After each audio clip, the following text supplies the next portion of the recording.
এবার বাংলাদেশের পাঠ্য বই নিয়ে আপত্তি জানালো চীন। বাংলাদেশের দুটি পাঠ্য বই ও জরিপ অধিদপ্তরের ওয়েবসাইটে এশিয়ার মানচিত্রে অরুণাচল প্রদেশ ও আকসাই চীনকে ভুলভাবে ভারতের অংশ হিসেবে দেখানো হয়েছে বলে অভিযোগ করেছে দেশটি। চীন বলছে প্রাচীনকাল থেকেই এগুলো তাদেরই অংশ। বেইজিংয়ের মতে এই তথ্য বিভ্রাটের পাশাপাশি পাঠ্য বই ও জরিপ অধিদপ্তরের ওয়েবসাইটে হংকং ও তাইওয়ানকে চীনের অংশ না দেখিয়ে দেশ হিসেবে দেখানো হয়েছে।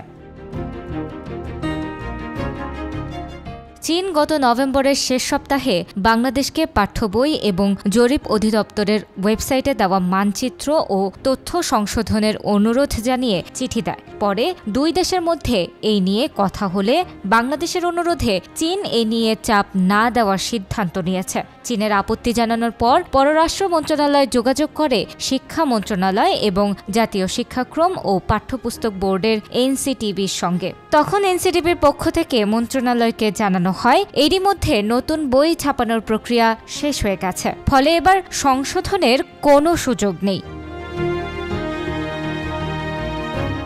বাংলাদেশের ভূমি জরিপ অধিদপ্তরের ওয়েবসাইটে তুলে ধরা মানচিত্র নিয়ে চীনের ভাষ্য, মানচিত্রে চীন ও ভারতের সীমান্ত রেখায় জ্যাংনান বা অরুণাচল প্রদেশ ও আকসাই চীনকে ভুলভাবে চিহ্নিত করা হয়েছে। এর পাশাপাশি তাইওয়ানকে দেশ হিসেবে উল্লেখ করা হয়েছে, যা ভুল।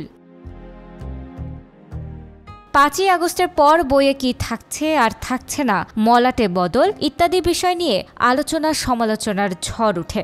জুলাই বিপ্লব, হাসিনার বাণী বাদ দেওয়া, মুক্তিযুদ্ধে বঙ্গবন্ধুর পাশাপাশি অন্যান্যদের ভূমিকাও জায়গা পাবে পাঠ্য বইয়ে, এমন তথ্যের পর অনেকের মতের ভিন্নতা ও আপত্তি দেখা গেছে। এবার বাংলাদেশের পাঠ্য বইয়ের মানচিত্র ও তথ্য নিয়ে আপত্তি দেখা গেল চীনেরও। বিভিন্ন সূত্রে জানা গেছে চীন যে বিষয়গুলোকে তথ্য বিভ্রাট বা ভুল হিসেবে উল্লেখ করে সংশোধনের অনুরোধ জানিয়েছে, দীর্ঘদিন ধরেই বিষয়গুলো এভাবেই ছাপা হয়ে আসছে।